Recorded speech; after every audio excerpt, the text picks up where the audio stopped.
Hi, good morning. അങ്ങെൻ്റെ മാതാവു പിതാവുമങ്ങ്, അങ്ങൻ സഖാബന്ധുവുമങ്ങു തന്നെ. അങ്ങെൻ്റെ വിദ്യാധനമങ്ങു മാത്രം, അങ്ങാണെനിക്കൊക്കെയുമെൻ്റെ ദേവ. ശ്രീമദ് ഭഗവത്ഗീത 11-ാം അധ്യായം വിശ്വരൂപ ദർശന യോഗം 47-ാമത്തെ ശ്ലോകമാണ് ചൊല്ലുന്നത്. ഭഗവാൻ അർജുനനെ ആശ്വസിപ്പിക്കുകയാണ്.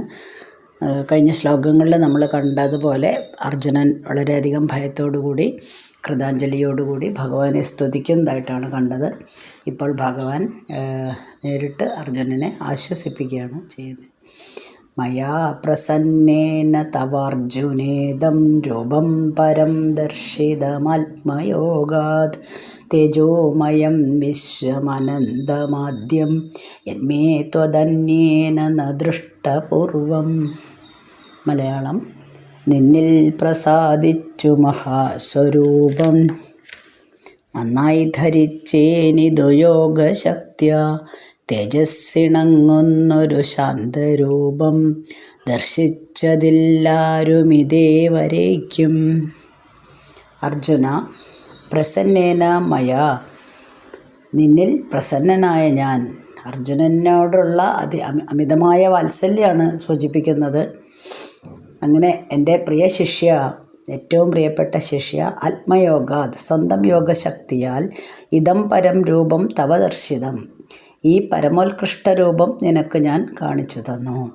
തേജോമയം വിശ്വം, തേജോമയവും വിശ്വാത്മകവും അനന്തം ആദ്യം യത് മേ രൂപം, അനന്തവും ആദിമൂലവുമായ എൻ്റെ ഈ രൂപമുണ്ടല്ലോ, ത്വദ് അന്യേന ന ദൃഷ്ടപൂർവം, അത് നീ ഒഴിച്ച് മറ്റാരും തന്നെ ഇതിനു മുൻപ് ദർശിച്ചിട്ടില്ല. അപ്പം അർജുന, നീ എനിക്ക് ഏറ്റവും പ്രിയപ്പെട്ട ശിഷ്യനായതുകൊണ്ട് നിനക്കതിനുള്ള ഒരു യോഗ്യത ഉണ്ട് എന്ന് എനിക്ക് മനസ്സിലായി തുടങ്ങിയപ്പം ആദ്യത്തെ വിഷണ്ണഭാവമൊക്കെ തീർന്ന് എന്തും അറിയാനുള്ള ഒരു ജിജ്ഞാസ അർജുനനിൽ കണ്ടു. ആ ജിജ്ഞാസ, ജ്ഞാനവിജ്ഞാന യോഗം എന്ന് പറഞ്ഞ പോലെ ജ്ഞാനം കഴിഞ്ഞു വിജ്ഞാനത്തിലേക്ക് ഒരു അനുഭവം കൂടെ വേണമെന്ന് അർജുനന് തോന്നി തുടങ്ങി. അത് ഭഗവാൻ മനസ്സിലാക്കി. അങ്ങനെയാണ് വിശ്വരൂപ ദർശനം കാണിക്കുമോ ഭഗവാനോട് ചോദിച്ച സമയത്ത് അത് കാണിച്ചു കൊടുക്കാൻ ഭഗവാൻ തയ്യാറാവുന്നത്. അപ്പോൾ ഭഗവാന്റെ പ്രസാദത്താലാണ് ഒരു ദിവ്യചക്ഷുസ് കൊണ്ട് ഇങ്ങനെയുള്ള ഒരു ദിവ്യദർശനം അർജുനന് ലഭിച്ചത്. അത് എല്ലാവർക്കും സാധിക്കുന്ന ഒരു കാര്യമല്ല അർജുന. ഈ ധ്യാനത്തിൻ്റെ പരമകഷ്ടയിലെത്തിയാൽ മാത്രം സാക്ഷാത്കരിക്കുന്ന ഈ തത്വം ഭഗവാൻ തൻ്റെ യോഗശക്തി കൊണ്ട് ഇപ്പോൾ അർജുനന് കാണിച്ചു കൊടുക്കുകയാണ് ഉണ്ടായത്. സാധാരണ അന്ധകരണ ശുദ്ധി വരുത്തിയ സാധകന്മാർക്ക് ലഭിക്കാത്ത ഒരു ദർശനമാണിത്. ഇതിനു മുന്നേ ഇങ്ങനെ ഒരു സംഭവം ഉണ്ടായിട്ടില്ല. ഇത് ലോകത്ത് സാധാരണമല്ല. നീ ഒഴിച്ച ആരും തന്നെ ഇതിനു മുന്നേ കണ്ടിട്ടില്ല എന്നാണ് പറഞ്ഞത്. എങ്ങനെയുള്ള രൂപമാണ്? തേജോമയമാണ്, വിശ്വാത്മകം, അനന്തം, ആദിമൂലം. ഇതൊക്കെ എന്താണെന്ന് നമ്മൾ ഇതിനു മുന്നേയുള്ള ശ്ലോകങ്ങൾ വിവരിച്ചിട്ടുണ്ട്. അതുകൊണ്ട് അങ്ങനെയുള്ള ഈ രൂപം ഞാൻ നിനക്ക് വ്യക്തമാക്കി തന്നല്ലോ. ഇനി 48-ാമത്തെ ശ്ലോകം. ന വേദയജ്ഞാധ്യയനൈർന ദാനൈർന ചക്രിയാഭിർന തപോഭിരുഗ്രേ ഏവം രൂപശക്യ അഹം നൃലോകേ ദ്രഷ്ടും ത്വദന്യേന കുരു പ്രവീര. വേദങ്ങൾ യജ്ഞങ്ങൾ അധീതി കൊണ്ടും ദാനങ്ങൾ കർമ്മങ്ങൾ തപസ്സുകൊണ്ടും കാണാവതില്ലിത്തനുമർത്യരാർക്കും കാണുന്നവൻ നീയൊരുവൻ പ്രവീര. കുരുപ്രവീര, അല്ലയോ കുരുശ്രേഷ്ഠ, നൃലോകേ ത്വദന്യേന, മനുഷ്യലോകത്തിൽ, മനുഷ്യരിൽ വെച്ച് നിനക്കല്ലാതെ മറ്റാർക്കും വേദയജ്ഞാധ്യയനേഹി, വേദം, യജ്ഞം, സ്വാധ്യായം ഇവ കൊണ്ട് ഏവൻ രൂപഃ അഹം, എന്നെ ഈ രൂപത്തിൽ ദ്രഷ്ടും ന ശക്യഃ, കാണാനാവില്ല. ദാനേഹി ന ക്രിയാഭിഹി ച ന, ദാനങ്ങൾ കൊണ്ട് കാണാനാവില്ല, ക്രിയകൾ കൊണ്ട്, എന്നിലുള്ള പൂജകൾ കൊണ്ട് കാണാനാവില്ല. ഉഗ്രൈഹി തപോഭിഹി ച ന. കഠിന തപസ് ചെയ്തിട്ടും ഈ രൂപം ആർക്കും കാണാൻ കഴിയില്ല. അപ്പോൾ ലോകത്ത് ആർക്കും തന്നെ സാധിക്കാത്ത ഒരു കാര്യം നമ്മൾ എവറസ്റ്റ് കീഴടക്കുക എന്നൊക്കെ പറഞ്ഞ മാതിരി നമ്മളെപ്പോലെയുള്ള സാധാരണ മനുഷ്യന്മാർക്ക് പ്രത്യേകിച്ച് പ്രാക്ടീസൊന്നും ഇല്ലെങ്കിൽ ഈ എവറസ്റ്റ് കീഴടക്കലൊക്കെ കുറച്ച് ബുദ്ധിമുട്ട് തന്നെയല്ലേ. ഇവിടെ അങ്ങനെയുള്ളൊരു ദിവ്യാനുഭൂതിയാണ് അർജുനൻ ലഭിച്ചത്. ലോകത്ത് ആർക്കും തന്നെ സാധിക്കാത്തൊരു കാര്യമാണ് അർജുന നീ നേടിയെടുത്തത്. വേദാധ്യയനം കൊണ്ട്, യജ്ഞാദി കർമ്മങ്ങൾ കൊണ്ട്, ദാനധർമാദികൾ കൊണ്ട്, കഠിനമായ തപസ്സനുഷ്ഠിച്ചിട്ട് ഇതൊന്നും ചെയ്തതുകൊണ്ട് എന്നെ ഈ രൂപത്തിൽ കാണാനായിട്ട് സാധിക്കില്ല. പക്ഷെ എന്നാൽ പിന്നെ ഇതെല്ലാം തെറ്റാണോ എന്ന് ചോദിക്കും അല്ലേ. ആകപ്പാടെ നമ്മളെ ഒരു കൺഫ്യൂഷനാവും. ഇതൊന്നും ചെയ്തിട്ട് ഒരു കാര്യവുമില്ലേ എന്ന്. ഉണ്ട്, അതല്ല. ഈ കാര്യങ്ങൾ കൊണ്ട് നിനക്ക് സ്വർഗപ്രാപ്തി ലഭിക്കും. മാത്രമല്ല നമ്മൾ ഈ ജന്മത്തിൽ പുണ്യപ്രവൃത്തികളാണല്ലോ, ഈ പറഞ്ഞതെല്ലാം പുണ്യപ്രവൃത്തികളാണ് ചെയ്യുന്നത്. അപ്പോൾ അടുത്ത ജന്മത്തിൽ നമുക്ക് ദോഷങ്ങൾ കുറയുകയും ചെയ്യും. പക്ഷേ എൻ്റെ ഈ രൂപം കാണാൻ സാധിക്കില്ല എന്ന് മാത്രമേ അവിടെ പറഞ്ഞിട്ടുള്ളൂ. വേദജ്ഞനാവാം, വൈദിക കർമ്മങ്ങൾ ചെയ്തിട്ടുണ്ടാവാം, തപസ് അനുഷ്ഠിച്ചിട്ടുണ്ടാവാം. പക്ഷേ ഇതുകൊണ്ടൊക്കെ ഈശ്വര ദർശനം കിട്ടണമെന്ന് യാതൊരു നിയമമില്ല, അല്ലെങ്കിൽ യാതൊരു അർത്ഥമില്ല. മനസ്സ് നമ്മൾ നിശ്ചലമാവുമ്പോൾ സൂക്ഷ്മ ബുദ്ധിക്ക് ആ ദിവ്യദർശനം ലഭിക്കും. അങ്ങനെ മാത്രമേ സാധാരണയായിട്ട് ജ്ഞാനികൾക്ക് ഈ ദിവ്യദർശനം ലഭിക്കാറുള്ളൂ. ഇവിടെ നിനക്ക് അത് അല്ലാതെ തന്നെ നേരിട്ട് നിൻ്റെ മുന്നിൽ ഞാൻ പ്രത്യക്ഷപ്പെടുകയാണ് ഉണ്ടായത്. അപ്പം നമ്മളിപ്പോൾ ഒരു ഭക്ഷണം പാകം ചെയ്ത് അവിടെ വെച്ചാൽ നമ്മുടെ വിശപ്പ് മാറില്ലല്ലോ. അതെടുത്ത് കഴിക്കണം അല്ലേ, കഴിച്ചാൽ മാത്രമേ വിശപ്പ് മാറുള്ളൂ. അതേപോലെ നമ്മൾ ഈ വേദയജ്ഞങ്ങളും അല്ലെങ്കിൽ ഇതെല്ലാം ചെയ്തു എന്നതുകൊണ്ട് എൻ്റെ ഈ ഒരു രൂപം കാണാൻ സാധിക്കില്ല. പക്ഷേ അത് അടുത്ത ജന്മത്തിലേക്ക് ഉതകുന്നു മാത്രമേ ഉള്ളൂ.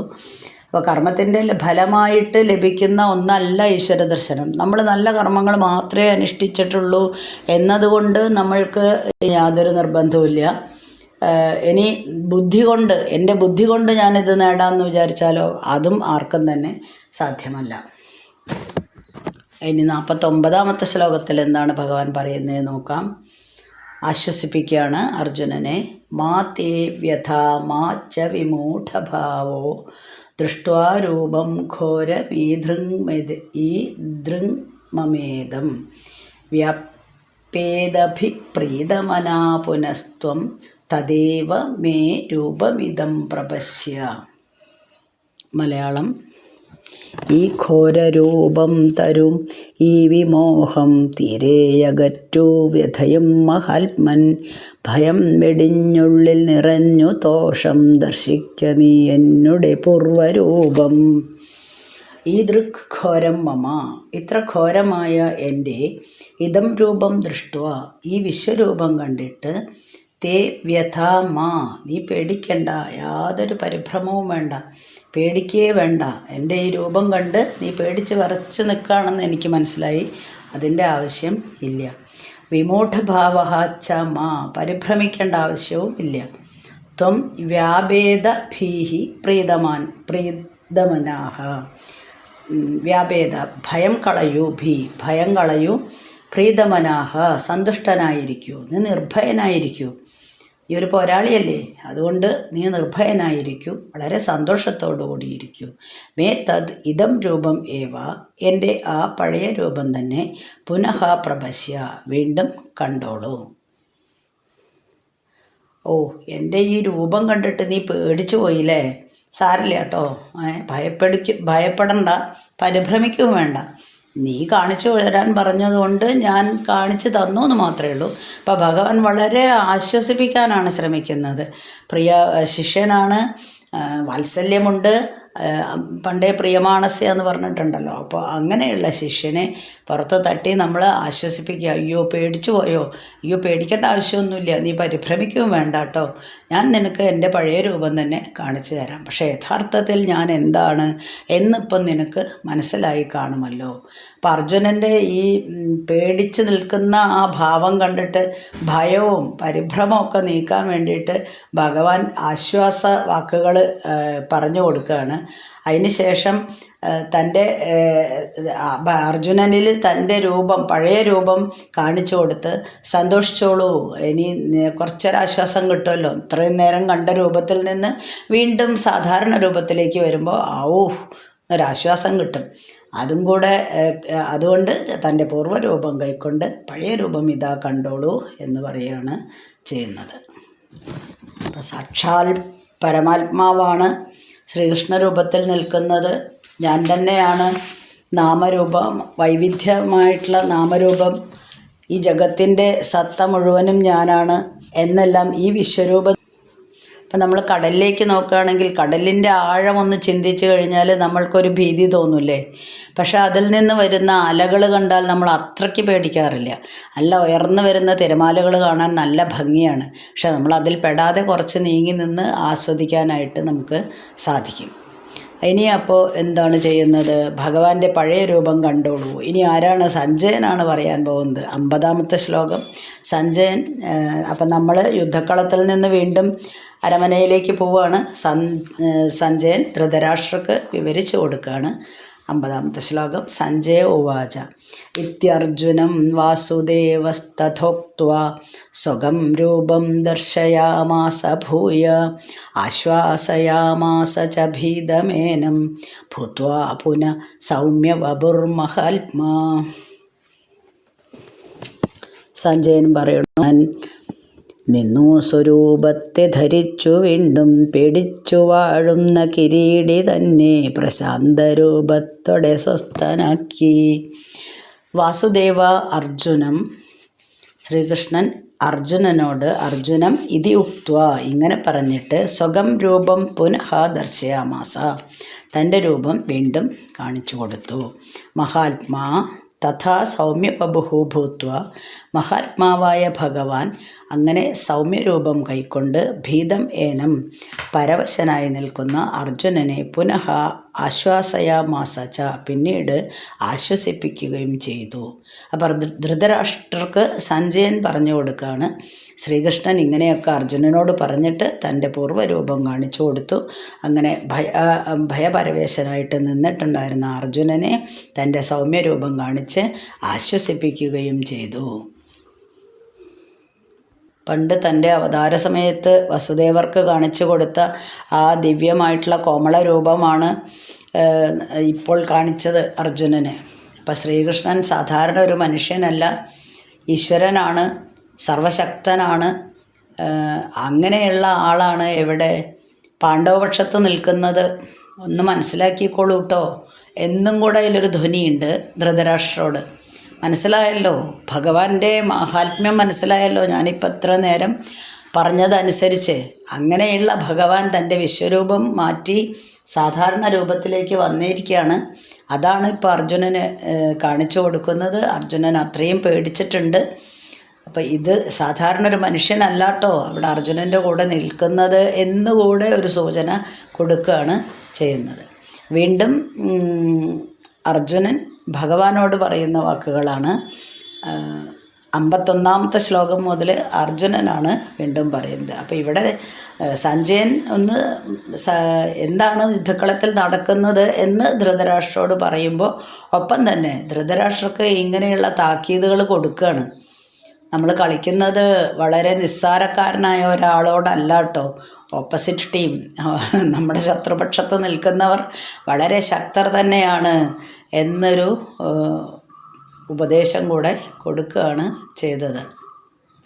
അപ്പം ഈ രൂപം കൊണ്ട് ആശ്വസിപ്പിക്കുമ്പോൾ സത്യത്തിൽ ഭഗവാൻ പറയുന്നത്, ഇപ്പം നമ്മൾ ഒരു വിഗ്രഹാരാധനയൊക്കെ നടത്തുന്നുണ്ടല്ലോ. എന്തിനാണ് നമ്മൾ വിഗ്രഹാരാധന നടത്തുന്നത്? അമ്പലങ്ങൾ പോകുന്ന, ക്ഷേത്ര ദർശനം, പൂജ, വഴിപാടുകൾ എല്ലാം നമ്മളുടേതായിട്ടുള്ള ലൗകികമായിട്ടുള്ള സുഖത്തിന് വേണ്ടിയിട്ടാണ്. നാളെ മനഃശാന്തി കിട്ടണം. ആകപ്പാടെ എല്ലാ കാര്യങ്ങളിലും പ്രശ്നം. ഒന്നിനും ഒരു സൊല്യൂഷൻ കിട്ടുന്നില്ല. രാവിലെ എണീറ്റാൽ സൂര്യൻ ഉദിച്ച് കഴിഞ്ഞ് കിടക്കേന്ന് എണീറ്റ് കഴിഞ്ഞാൽ തുടങ്ങുക ഈ പ്രശ്നങ്ങളല്ലേ. ഇന്ന് എന്തൊക്കെയാണാവോ എന്ന് പേടിച്ചായിരിക്കും പലരും എണീക്കുക. രാവിലെ തന്നെ ചിലപ്പം എണീറ്റ ഉടനെ തന്നെ ചിലപ്പോൾ നമ്മളൊന്ന് അടുക്കളയിലേക്ക് പോയാൽ മതി. ചിലപ്പോൾ അവിടെ ലൈറ്റ് ഉണ്ടാവില്ല, മോട്ടർ കത്തിയിട്ട് പോയിട്ടുണ്ടാവും, അല്ലെങ്കിൽ വേറെ എന്തെങ്കിലും, വാഷിംഗ് മെഷീൻ വർക്ക് ചെയ്യുന്നുണ്ടാവില്ല, മിക്സി വർക്ക് ചെയ്യുന്നുണ്ടാവില്ല. ഞാൻ വീട്ടമ്മമാരുടെ ഒരു ചെറിയൊരു ഉദാഹരണം പറഞ്ഞു എന്ന് മാത്രം. കുട്ടികളെ സ്കൂളിലേക്ക് പറഞ്ഞയക്കണം, ഭർത്താവിനെ ഓഫീസിലേക്ക് പറഞ്ഞയക്കണം, തിരക്കോട് തിരക്ക്. അതിൻ്റെ ഇടയ്ക്കാണ് 100 പ്രശ്നങ്ങൾ. അതിൻ്റെ ഇടയ്ക്ക് ചിലപ്പോൾ വല്ല ഫോൺ കോൾ വരും, ചിലപ്പോൾ ആർക്കെങ്കിലും സുഖമില്ലാന്നായിരിക്കും, അർജൻറ്റായിട്ട് അങ്ങോട്ട് പോകേണ്ടി വരും. കുട്ടികളാണെങ്കിൽ കുട്ടികളെ എവിടേക്ക് എത്തിക്കണം, അല്ലെങ്കിൽ അവരെ കൊണ്ടുപോകാനുള്ള ബസ് വരും, അപ്പോൾ അവരങ്ങനെ തന്നെ കയറി പോകും. അങ്ങനെ പല പല പല പല പല ചിന്തകളായിരിക്കും. എന്തൊക്കെയാണെന്ന് നമുക്ക് പറയാൻ പറ്റില്ല. ഞാനിപ്പോൾ ഒരു 1-2 എക്സാമ്പിൾസ് പറഞ്ഞു എന്ന് മാത്രം. അങ്ങനെയുള്ള കാര്യങ്ങളാണ്. അപ്പം നമ്മൾക്ക് ഒരു കാര്യത്തിലും ഇത് ചെറിയ ചെറിയ കാര്യങ്ങൾ, ഇനി കുറച്ചും കൂടെ ആഴത്ത് ചിന്തിച്ചു കഴിഞ്ഞിട്ടുണ്ടെങ്കിൽ എന്ത് കാര്യത്തിനെ പറ്റി നമ്മൾ ചിന്തിച്ചാലും നമുക്ക് മനഃശാന്തി കിട്ടുന്നത് വളരെ അപൂർവമായിരിക്കും. അപ്പോൾ ആ മനഃശാന്തി കിട്ടുന്നതിന് വേണ്ടിയിട്ടാണ് കുറച്ച് സമയമെങ്കിലും, അല്ലേ, നമ്മൾ അമ്പലത്തിൽ പോയി നിൽക്കുന്ന കുറച്ച് സമയമെങ്കിലും നമുക്ക് മനസ്സിനൊരാശ്വാസം കിട്ടാൻ വേണ്ടിയിട്ടാണ് നമ്മളിങ്ങനെയുള്ള ആരാധനകൾ ചെയ്യുന്നത്. അതിനൊക്കെ ബാഹ്യമായിട്ടുള്ള ഭക്തി നല്ലത് തന്നെ. ഇതിന് വേണ്ടിയിട്ട് ധാരാളം അവതാര രൂപങ്ങളെ ഉപാസിക്കുന്നവർ ധാരാളം ഉണ്ടാവും അർജുന. പക്ഷെ ഞാൻ നിന്നോട് പറയണത്, വിശ്വരൂപത്തിൽ എന്നെ കണ്ടിട്ട് നിൻ്റെ ശ്രദ്ധ അതിലുറപ്പിക്കൂ എന്നാണ് പറയാൻ പോകുന്നത്. കാരണം നീ അതിലുറപ്പിച്ച് ഞാൻ എന്താണെന്ന് യഥാർത്ഥത്തിൽ മനസ്സിലാക്കി കഴിഞ്ഞാൽ നിൻ്റെ ഭാവിയിൽ നിനക്ക് ഭയം ഉണ്ടാവില്ല, അതിന് കുറച്ച് കുറവുണ്ടാവും. അതുകൊണ്ട് നിൻ്റെ ചിന്തകളെ ഈ വഴിക്ക് തന്നെ തിരിച്ചു വിടൂ അർജുന എന്നാണ്. ഇത് കേട്ട് അർജുനൻ ശ്രീകൃഷ്ണനോട് പറയുന്നു. 51ാമത്തെ ശ്ലോകം അടുത്ത ദിവസം വായിക്കാം. ഓക്കെ. അസ്മിൻ പരാത്മന്നനുപാത്മകൽപേതുമിത്തമുത്ഥാപിത പത്മയോനി അനന്തഭൂമാമരോഗരാശിം നിരുന്ധിവാദാലയ വാസവിഷ്ണു.